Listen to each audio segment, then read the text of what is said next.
I'm Jess. Welcome to the Rochester Press Box from McGregor's.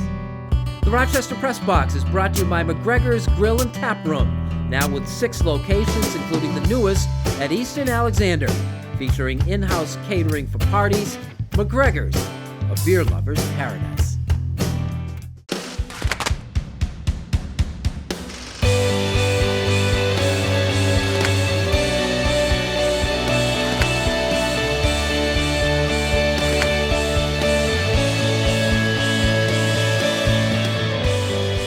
Hello everyone and welcome to the Rochester Press Box here from McGregor's downtown, where this week for the first time available is McGregor's English Pale Ale. It's a beer that they've brewed themselves and is available at all 5 locations for the first time. Thanks for joining us. With us as always, John Ditullio from WHTK. Thank you. Toby Mytoka rejoins us from Wham 13 Sports. And it's our pleasure to welcome in Andrew Albers, the All-Star pitcher for the Rochester Red Wings, who is attempting to become the 3rd person from Saskatchewan to play in the major leagues. Is that it? Only 3? I thought there were maybe a couple more. But is that quite possible. I thought it was very cool, and after that, I'm not sure who we got after that one. Well, I saw Reggie Cleveland pitch. Reggie Cleveland, right? Look, is that a big deal up where you are? Well, locally, yeah, absolutely. You know, you don't see it very often, and it's coming from those kind of roots, it doesn't happen. I love Terry Poole growing up for the Astros.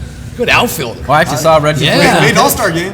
Yes, he did. 1 year, yeah. Good Absolutely. player. All right. I believe, here's a little fun fact for you. I might be wrong. At the time he retired, I believe he was the career fielding percentage leader in the outfield. There you go. Great fact. There you go. Awesome. Now, don't quote me on that. Don't quote me already. on that. But that was the case at the time, I like believe. that. So. Well, shout out to all our friends in Saskatchewan. There you go. I'm sure there'll be lots of them tuning in. Up first, obviously, the Ryan Braun situation, the suspension, and it's really a polarizing effect on everybody that cares about baseball. Andrew, as a guy from inside the business, what was your reaction to all of this coming down? I mean, whenever you have something like that, it's unfortunate. It's just unfortunate for the game of baseball. We've done such a good job lately of trying to get that out of the game, and it's really started to clean up. And then you hear something like this where you have a former MVP that's come out, and with the process that he had last year of the failed drug test and appealing it, and as hard as he battled to get his name cleared, it's really unfortunate that you hear it now, this year, where it comes out and he's associated with these things again. Now again, I haven't heard all the facts. I don't think they've quite come out yet exactly what he has been charged for. But obviously the evidence must be pretty compelling for him to just accept whatever it is, 65-game suspension you have here. And so they obviously have him pretty much hooked. And for that to happen, it's really unfortunate. He's a great player. Obviously, now you wonder, how good is he without the PEDs? And that's something that has to enter the back of your mind. He's an MVP with him. Would he be without him? He might be. But at the same time, you just never know. And it's unfortunate that you're now questioning a player of that caliber. It's interesting. Nobody's testing positive. They're just getting volumes of they allegedly did stuff with Anthony Bosch. So it begs me to ask, when are these cycles taking place? When are they using PEDs? Are they using them in February, March to get ready for the season and then hit another cycle?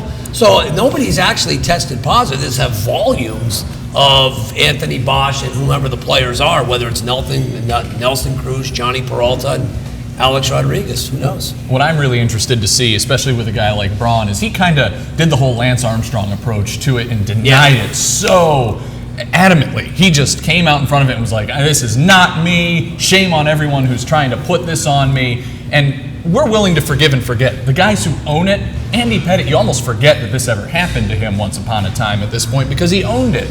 But a guy like Braun, it may be really difficult for him moving forward. More like A-Rod, just might get booed everywhere he goes because he denied it so intensely for such a long time. And that's a great point. I mean, you accept it. I mean, Mark McGwire and Sammy Sosa are still heroes to a lot of us. And what they did, it's a little bit different because the testing wasn't in place at that time, and they did a great job bringing baseball back to where it was. And when you deny it, now you're falling into the category of Barry Bonds and Roger Clemens, and those are guys that everyone kind of has a negative connotation towards those guys after the processes that they've been through in the courts. And Ryan Braun might be headed that way. And then with the PEDs as well, you just got to wonder, what does it allow you to do? For me as an insider, somebody that plays the game, all those guys in AA and AAA, they're all talented enough to play in the big leagues. The question is, who can be consistent enough? Yeah. Now, a PED, it allows you to recover quicker. It makes you a little stronger, a little faster, possibly. But I think the big thing for me, and it's a perspective that I feel not many people take, but it allows you to be at your best. If I can go out there and I have my best stuff every day, I have a chance to pitch in the big leagues, and I think I could be successful. you know, but you have those days where you just don't feel good. You don't have it that day. And is that what these PEDs are allowing these guys to do? Because obviously they're already extremely talented. Yeah. As a combination, have you ever seen it? And if somebody didn't just come up with a bottle and says, look, this will make you a major leaguer, an accomplished major leaguer for 10 years, take it. Would you?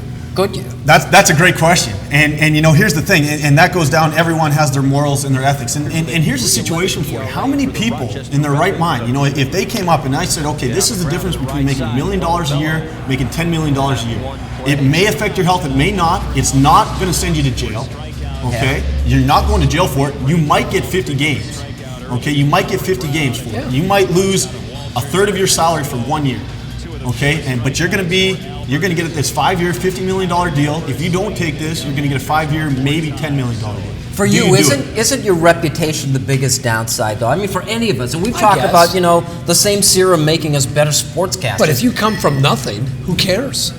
I mean, I think the reward outweighs the risk. And that's exactly where we're at right now. And I think Bud Selig's done a great job with the restrictions he's imposed. But to be honest, I think one of the questions we have to ask is, do they need to be a little harsher?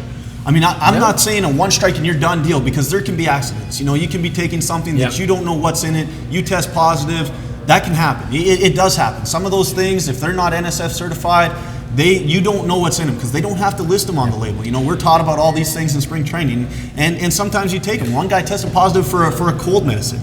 You know, what can you do? It's a positive test, but at the same time, is that a PED? I kind of doubt it. So I'm not saying a one strike and you're done, but you know, you're looking at when you have 3 opportunities to fail this. You know, Melky Cabrera is a great example. He got popped for 50 games last year. A guy that, to be honest, before about 2 years ago was a pretty average major leaguer. Very average. And then all of a sudden, he goes to the Giants and he is $350 in the first half, and now he's getting paid. And you're telling me, you know, that's incentive. 50 games is enough incentive to keep him from doing that. Now he's associated with this Bosch deal. You know, now you're starting to weigh what are the pros and cons here, and that's where it gets tricky. Yeah. All right, this is the Andrew Albers Show, and we'll be back.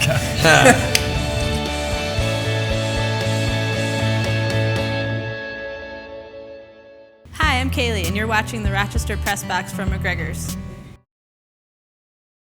Back with the Rochester Press Box here from McGregor's, Bill, John, Toby, and Andrew.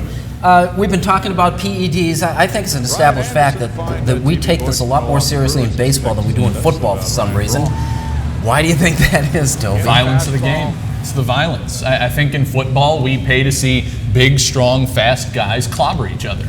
In baseball, it's more of a, not to knock football, it's more of an art form. You're matching up against another guy and doing this and doing that. Football, at the end of the day, people generally enjoy it to watch them knock the slobber off one another. But cheating is cheating. It's just a culture. I think it's gladiator. If you found out Adrian Peterson was taking something to play, would you care? I don't think the public cares. Football isn't based on numbers like the game of baseball. The integrity of the game of baseball is tarnished with PEDs. Football, it's all about rings. It's what it's all about. It's a gladiator sport. We salute the athletes who can play that violent game, and we want them on the field regardless of what they have to do. And that includes the writers. I think that includes the GMs and coaches, and it includes the fans. I don't think anybody really cares.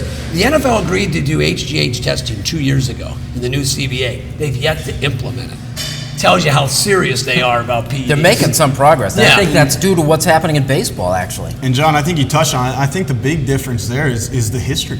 Yeah. I mean, football, you touch on the numbers. It's not based so much in the numbers. I mean, in baseball, you have so many historic numbers. You look at 61 with Roger Maris. You know, a lot of people still consider that the home run record.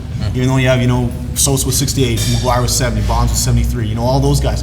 But 61 was magical for so long. You have Hank Aaron with a career record. You know, so many things like that. And now that people are approaching these and possibly being in illegitimate matters or ways, you know, people are wondering, man, these are things that people have held on to for 50 and 60 years. And I think that's the big difference. You don't have those kind of records. The game has changed in the NFL so much to, you know, it's not as much ground and pound. You got a little bit more passing. It has opened up, at least for the offenses.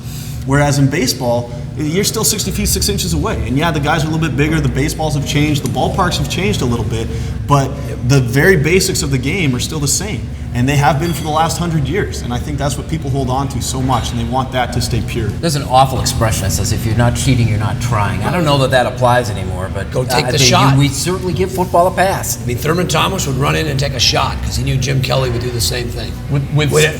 Get on the field. You got to play. And with steroids in baseball, we make these big news stories about it. With football, you hear, he suspended 4 games, he'll be back in week 5. And you don't even remember it anymore. And there's no leaks out of the NFL office. And Roger Goodell, we'll give him credit, runs a tight ship. But silly, they've got leaks. It's all over the place. Everybody's breaking a story about PEDs in baseball. It's ridiculous. All right. Well, I get a feeling that's about to change. I think sort of baseball, after it had been so far behind for so long, is kind of leading the way out of this. When we return, like it or not.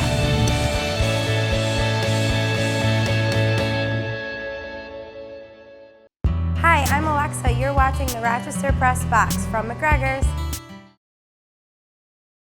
Back here with the Rochester Press Box, Bill Pucko, John Ditullio, Toby, Mytoka, and Andrew Albers with us today. Thank you for joining us, Andrew. Pleasure Rochester Red Wings left-handed All-Star. And we'll go with you first. Like it or not, losing Chris Colabello, or anybody really, when you're in the middle of a pennant race. Well, 2 sides to that. Love it for him. I mean, the guy has paid his dues. He played 7 years of independent ball. I'm so happy for him. If anyone deserves a shot up there, he's it.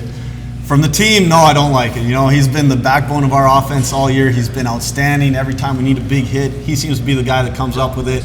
So there's 2 parts to that. Love it for him, not so much for Happens us. all the time. Is your first reaction, yeah, or is it, damn? Well, it depends if you're around him or not. If you're around him, like I said, you're so happy for him. I was actually on the bus when he got his first call, and you could tell how much it meant to him, and it was a special moment for him. And you can't help but feel good for the guy, someone that's been around that much and paid his dues for that long to get that opportunity. I'm so happy. He's like Roy Hobbs, isn't he? Came out of nowhere. He's like, That's a good he's almost 30 years old, right? The kid just went all over the place, and now here he is having a super season. It's incredible. Like it or not, John, Dustin Pedroia setting the bar for re-signing Robinson Cano. Manageable. I think 7 years, $100 million, I think is manageable if the Yankees can get out from under Alex Rodriguez's contract. So you're probably looking at maybe 7, 8 years, maybe $1.15, $1.20. I think they start with Pedroia's deal, and then they may go up. So I think the Yankees caught kind of a break, so to speak, with the Pedroia deal. I thought it could have been even larger, if that makes sense. I know they want to be under the cap next year, the luxury tax of $189. The Yankees, plain and simple, need to re-sign Robinson Cano, and I think the Red Sox now have put out a blueprint on how to get it done. I think Cano's going to go higher. I think Cano's going to go higher. 7, 8 years, $1.20. Exactly. How old is Cano? Lower 30s right now? He's 31. Right. So if he gets 7, you're talking 38. I think that's what they're going to try to come down from the Yankees. They'll want more of a 4 or 5. Maybe they'll go up in the dollar amount. But I do agree. It set the bar. Pedroia's a former MVP, great player. That's around what they should look at. I will say, if anybody's worth $100 million, it's Dustin Pedroia. He's earned every penny of that contract. He will. Love the guy. Does it the right way. Does anybody here think that Cano won't get re-signed by the Yankees? I'd be shocked. I'd be shocked. I don't know how they let that guy go. He's in the middle of that lineup right now. He's about the only guy that's been able to stay healthy. Apart. The way they run their ship, if you let that guy go because he's asking for too much money, and call Willie Randolph to play second if they don't re-sign him. I mean, seriously. I mean, what are they going to do? Brian Doyle going to play second? They got nobody waiting to play second base. Just quickly, as a related matter, you know, Cano's 30, I think, and everyone's talking, well, the age starts to become an issue. What's it like to have so much dependent on? You're 27, have so much weighing on how old you are. I'll tell you what, it makes you not want to grow up at all, that's for sure. But, you know, you're right. There is a lot of weight put on how old you are, and the body's going to break down at some point. You know, even as a pitcher, the throwing motion is such a violent motion and so unnatural and things like that. All right, like it or not, Toby, the public involving with pin placement at 15 at Oak Hill in the PGA. I like it if they make the right choice of where to put the pin. There's one spot you got to put it. For those that don't know, 15 at Oak Hill, par 3, there's water on the right, there's sand on your left, very narrow in front, opens up to the back. If they put the pin in the back right location, that hole will be unbelievable. It'll be like the Island Green at TPC in terms of the impact that will have on the tournament. Is that what we want or what we don't want? That's what we want. We want the best in the world having to hit the best shots they've ever hit to win a major. And 10 years ago, that's not what we got. Make it so only the best are going to have any shot. So I like it if they make the right choice. Do you golf? I golf a little bit. I haven't golfed in a little while, but I'm staying out of that one. You played Oak Hill? Heck no. Heck if no. I did, I might not get off the course for about 6 hours. I'd still be looking for balls. It does take 6 hours to Yeah. play that if you're Alrighty. When we return, some unfinished business.